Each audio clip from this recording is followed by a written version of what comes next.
పాడు జీవితము యవ్వనం. ఆగలేకపోతున్నాను సార్. ఆశతో ఆతృతగా ఉంది. సంతోషంగా ఉంది. హలో, వీడియో కాల్ చెయ్యే. ఇదేంటి కట్ చేసింది? మెసేజ్ చేద్దాం. ఒకసారి వీడియో కాల్ చేయరా నో ప్లీజే. 4 o'clock కి మా అపార్ట్మెంట్స్కి వస్తే అప్పుడు డైరెక్ట్ గానే చూడొచ్చు. ఈ అమ్మాయిలకి వెయిట్ చేసి ఒక్కడే తెలుసురా బాబు. ఛే. Hello షెక్కి ma'am. నవీన్, ఈ రోజు కొంచెం ఫాస్ట్ గా వచ్చాయి. వస్తాయి మరి. ఏం లేదు, బోల్డ్ బట్టలు ఉన్నాయి, ఉతుదూరా. పవన్ హాయ్. మామా, ఒక 5 నిమిషాలు మాట్లాడుకుంటాం. వాళ్ళ అమ్మ గాని వాళ్ళ అన్నీ గాని వస్తే చెప్పరా. నువ్వు మాట్లాడుకో, నేను ఓకే. బాగున్నానా? చాలా డేస్ అయింది, నేను డ్రైవ్ చేయనా?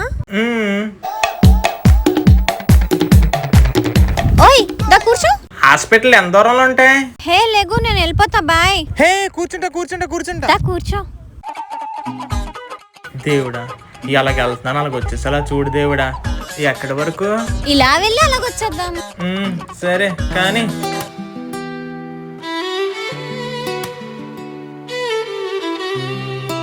సరే నేను వెళ్తాను. బాయ్.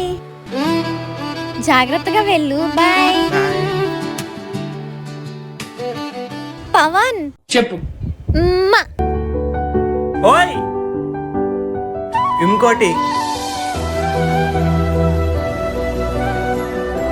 పవన్, పక్క బ్లాక్ లో అమ్మాయి భలే ఉందిరా.